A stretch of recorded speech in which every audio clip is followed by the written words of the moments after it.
Nah, saya berikutnya mau bertanya kepada Bu Sharon yang master tesisnya di Columbia adalah tentang Ki Hajar Dewantara. Mungkin bisa dijelaskan sedikit kepada kita semua, Bu Sharon, tesis Ibu tentang apa dan apa yang Ibu pelajari tentang Ki Hajar? Oke, terima kasih Bu Yonan dan selamat sore juga untuk Bapak Ibu semua. Sebenarnya memang sesi saya akan membicarakan dengan lebih lengkap dan mungkin kalau boleh saya langsung teruskan aja ya.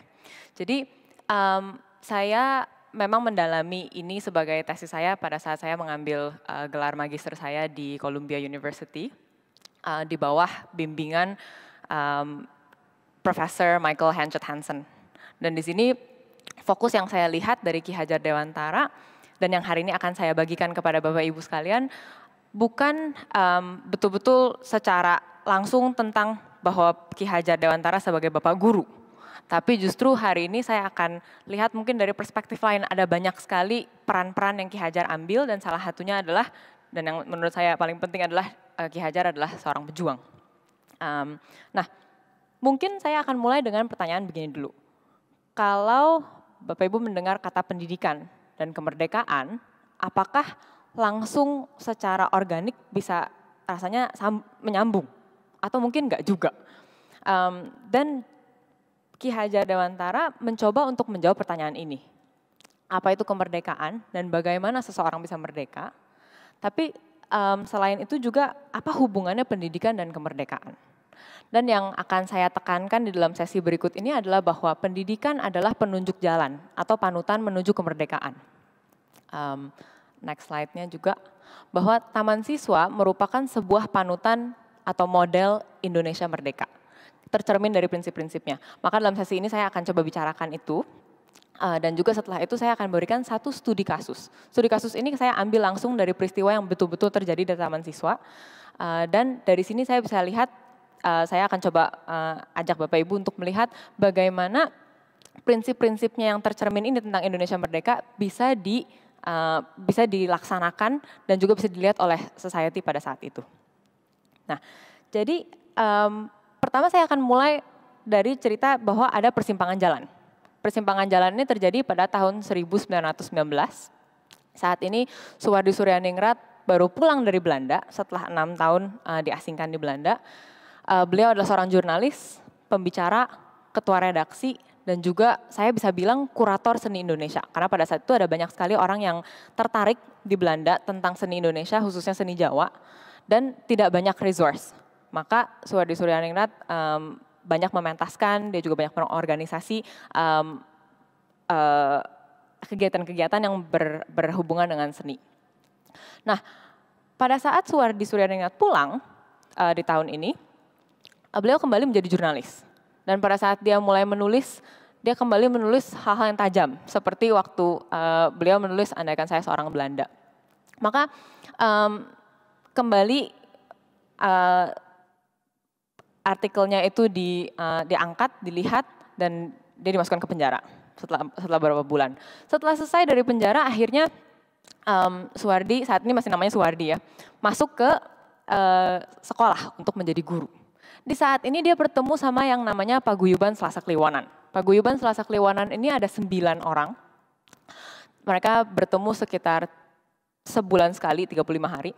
Dan hal yang mereka bicarakan, ada banyak sekali yang mereka bicarakan, tapi ujung-ujungnya inilah kira-kira prinsipnya. Untuk membahagiakan diri, membahagiakan bangsa, dan juga membahagiakan dunia. Dan dari diskusi bersama Selasa Kliwonan ini, akhirnya Suwardi Suryaningrat bersama dengan Selasa Kliwonan, membentuk yang namanya Taman Siswa. Dan ada 7 asas-asasnya seperti yang tadi Ki Saur sudah sempat sampaikan dengan sangat baik untuk kita. Hari ini saya akan bagi menjadi 3 kategori untuk studi kasus kita berikutnya. Maka next boleh.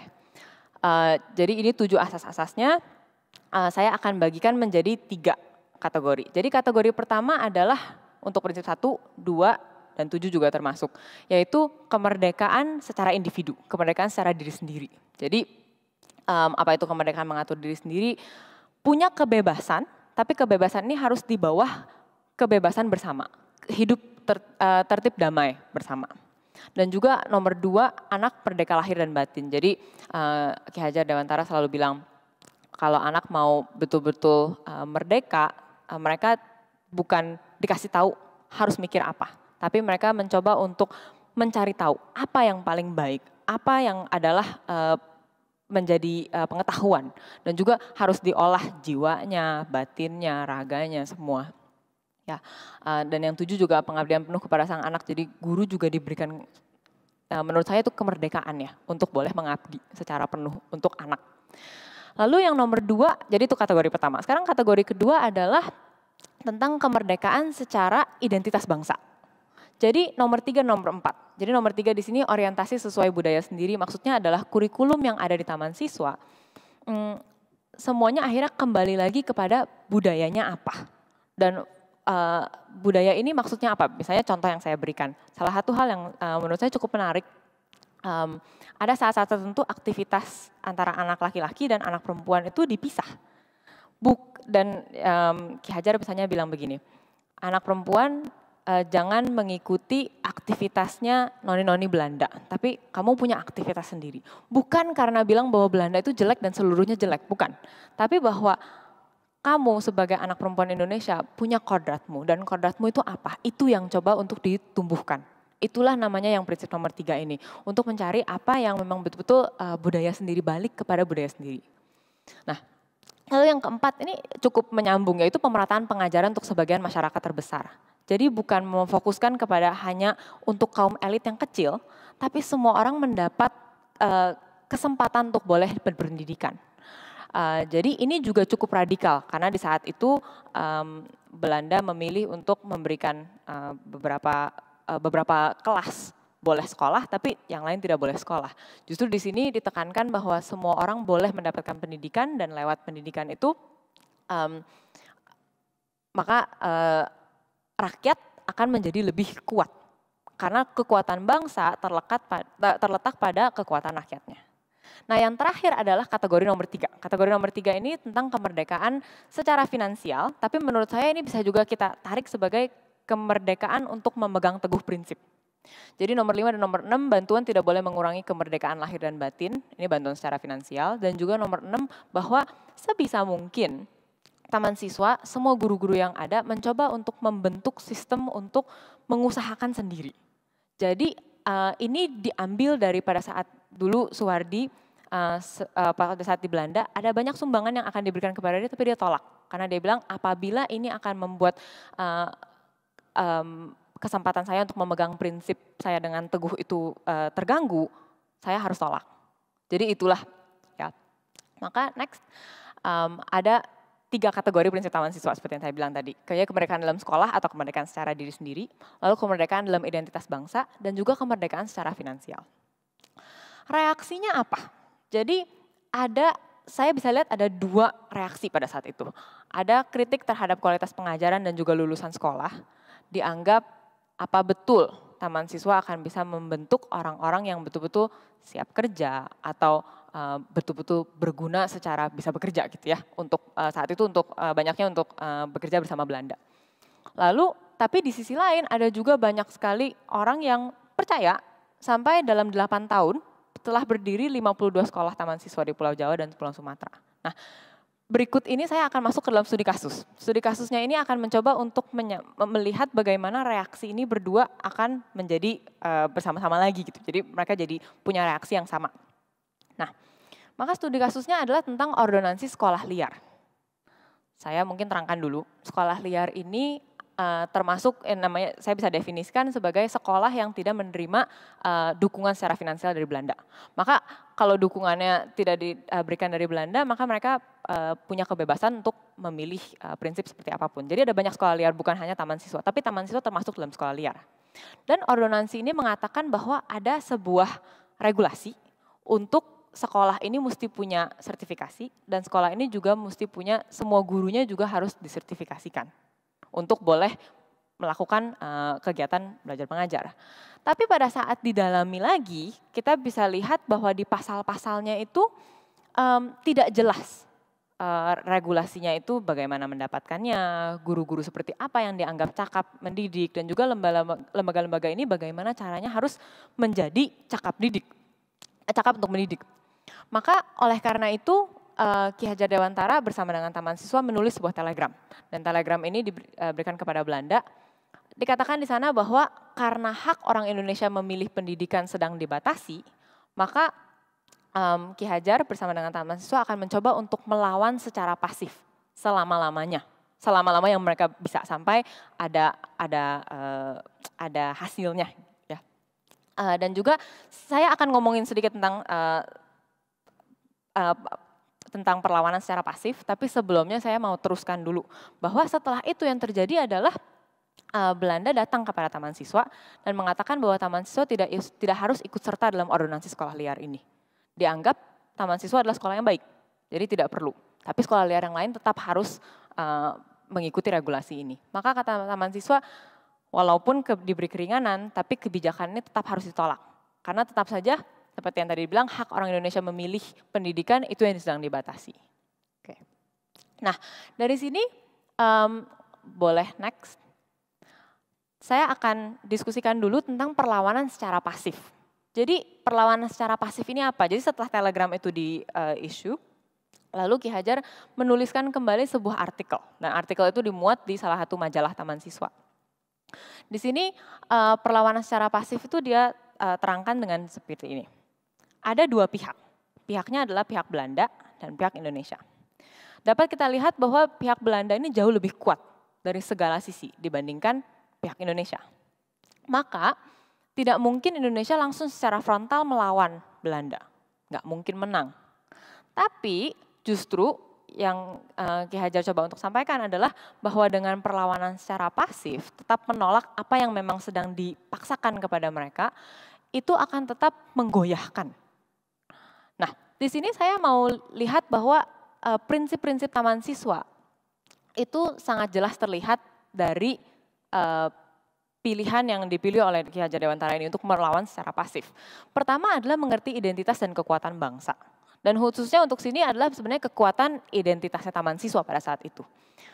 Taman Siswa tahu bahwa, Ki Hajar tahu bahwa Taman Siswa ini bukan sekolah yang sangat besar sampai mereka bisa melawan Belanda secara frontal. Tapi walaupun begitu, tetap ada cara, tetap ada strategi yang paling efektif. Dan strategi yang paling efektif ini menurut Taman Siswa adalah hanya dengan menolak secara pasti dan secara teguh prinsip, pasti ordonansi ini bisa diingkari. Itu yang kata Ki Hajar Dewantara. Jadi kita bisa lihat di sini itu masuk ke kemerdekaan yang nomor 2, yaitu kemerdekaan secara identitas bangsa. Jadi benar-benar karena mengerti identitas dan juga kekuatan diri sendiri, kekuatan bangsa, maka ada cara yang paling efektif untuk menolak. Lalu yang nomor 2, perlawanan ini sendiri adalah cara untuk melindungi kemerdekaan memegang prinsip. Ini masuk ke kategori kemerdekaan yang ketiga, bahwa sebenarnya ujung-ujungnya adalah memegang prinsip. Bahwa Ki Hajar memilih untuk menolak secara pasif, pokoknya pada saat dia menolak, dia sedang mengatakan bahwa inilah prinsip saya dan saya akan melakukan semuanya untuk tetap memegang teguh prinsip. Dan yang terakhir adalah untuk membela seluruh bangsa. Dan ini menurut saya adalah poin yang mungkin paling penting. Bahwa Taman Siswa sebetulnya diberi hak istimewa. Jadi sebetulnya kalau Taman Siswa tidak mau ikut serta dalam ini, nggak apa-apa, nggak masalah. Tapi yang Ki Hajar dan Taman Siswa pilih, dan mereka benar-benar satu hati tentang ini, adalah bahwa kalau kami bebas, tapi bangsa yang lain tidak bebas, nggak bisa dibilang bebas. Maka itu dikatakanlah harus tetap membela seluruh bangsa. Makanya tetap diadakan ordonansi sekolah liar ini. Perlawanan secara pasif. Oke, kita teruskan ceritanya. Nah, memang Taman Siswa dan Ki Hajar pada saat ini tidak meminta dari asosiasi manapun untuk mendukung. Tidak ada Ki Hajar tidak bilang bahwa ayo dong dukung kami dalam ini. Tapi rupanya ada banyak sekali kelompok yang melihat ini, mereka merasa bahwa mereka bisa mengikuti apa yang Ki Hajar sedang perjuangkan. Jadi Partai Nasionalisme, kelompok Islam, perkumpulan guru, organisasi petani, dan juga perkumpulan orang-orang Tionghoa pada saat itu. Ada juga beberapa asosiasi lain yang tidak saya tuliskan di sini. Mereka semua satu persatu mulai datang dan memberi dukungan yang penuh Dan mereka bilang apapun yang Ki Hajar Dewantara dan Taman Siswa lakukan akan kami dukung dalam hubungan ordonansi sekolah liar ini. Ini membentuk persatuan dan dapat dibilang juga seakan-akan semua kelompok ini membentuk pagar dan Taman Siswa dan Ki Hajar ada di tengahnya dan mereka bersama-sama melakukan hal yang satu, yaitu melawan secara pasif apa ini regulasi Belanda yang tidak sesuai dengan hak dan kebebasan orang Indonesia. Maka oleh karena itu terguncanglah wibawa pemerintah Belanda. Ada banyak diskusi juga, saya akan singkatkan ceritanya. Di tahun 1933, kurang dari setahun, akhirnya ordonansi itu ditunda dan akhirnya dicabut. Nah, jadi dari sini apa yang bisa kita pelajari dari studi kasus? Mungkin kita boleh langsung next aja. Ya. Saya bukan bilang bahwa studi kasus ini, ordonansi sekolah liar ini adalah satu-satunya peristiwa menuju ke kemerdekaan. Bukan. Saya juga bukan bilang bahwa ini satu-satunya hal yang membuat setelah itu Indonesia langsung merdeka. Atau setelah itu tiba-tiba langsung bersatu dan besok bisa langsung deklarasi kemerdekaan. Enggak. Tapi yang saya lihat di sini dan yang saya ingin tekankan adalah bahwa Taman Siswa adalah penunjuk jalan. Dan saya lihat ini juga pendidikan adalah penunjuk jalan. Memberi petunjuk kepada bangsa Indonesia bagaimana bisa merdeka. Bapak Ibu boleh bayangkan pada saat itu, pada zaman itu tidak jelas terpikir bahwa kemerdekaan itu apa ya, bentuknya seperti apa. Kalau kita sebagai Indonesia itu merdeka, bentuknya seperti apa sih. Tapi Ki Hajar mencoba untuk menjadi yang pertama atau menjadi salah satu yang cukup bersuara untuk membicarakan hal ini.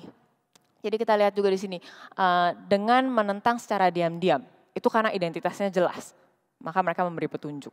Juga kemerdekaan bagi semua, bukan hanya sebagian rakyat, sesuai dengan prinsip nomor 4, dan juga kalau kita bisa lihat prinsip nomor 3. Prinsip nomor 3 ini kan tidak mungkin kita bisa balik ke budaya kita kalau sebagian orang dianggap cocok dengan budaya ini dan sebagian tidak cocok gitu kan. Jadi kemerdekaan bagi semua, bukan hanya untuk sebagian rakyat. Dan satu lagi bahwa Belanda atau musuh manapun bisa digoyahkan. Jadi bisa kita lihat di sini bahwa Taman Siswa adalah penunjuk jalan untuk saat ini. Ya. Dan yang mungkin terakhir, ya, pertanyaan besar yang dicoba untuk dijawab oleh Ki Hajar, dan saya rasa semua pendidikan baiknya mencoba menjawab pertanyaan-pertanyaan besar ini. Salah satunya adalah kalau untuk Ki Hajar adalah apa itu kemerdekaan. Di sini kita bisa lihat bahwa kemerdekaan menurut Ki Hajar mulai dari kemerdekaan terhadap diri, kemerdekaan terhadap identitas bangsa, dan juga kemerdekaan untuk tidak kompromi, memegang teguh prinsip. Di sini jelas bahwa musuh yang besar saat itu adalah kekangan Belanda, penjajahan. Tapi kalau kita lihat hari ini, mungkin kita boleh pikirkan bersama-sama, apakah kita sudah memberikan pendidikan yang memerdekakan dari segala sisi. Apakah kita sudah mencoba untuk memberikan kepada anak-anak bagaimana caranya merdeka dari segala sisi seperti Taman Siswa?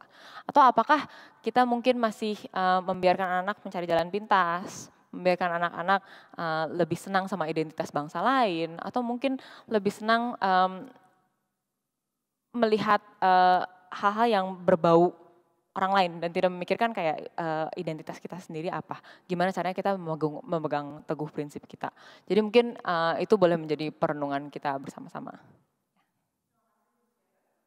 Sarannya ada 2 poin yang betul-betul membekas ya di hati saya waktu Ibu memaparkan tadi materi Ibu. Yang pertama itu kaitannya dengan yang Ki Saur tadi ceritakan tentang bagaimana Ki Hajar waktu pertama kali masuk ke sekolah, dia masuk bersama 2 temannya, dia bisa masuk, 2 temannya tidak bisa masuk.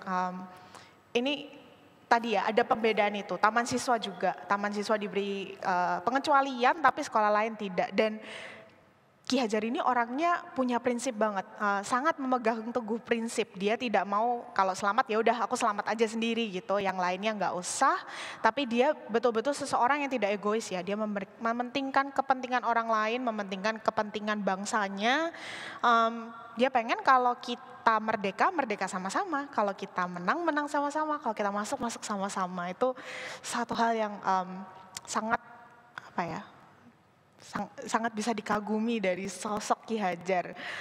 Dan yang kedua tentang pentingnya identitas. Jadi saya lihatnya kalau dari pemaparan Bu Sharon, kalau misalnya salah bisa tolong dikoreksi juga, Ki Hajar melihat identitas bangsa itu sebagai satu hal yang penting dari pendidikan. Jadi pendidikan itu penting untuk mengajarkan tentang identitas, untuk memperkuat identitas. Tapi identitas ini juga penting untuk semua rakyat bisa merdeka. Jadi seperti ada hubungan timbal balik, kesinambungan yang terus-menerus juga.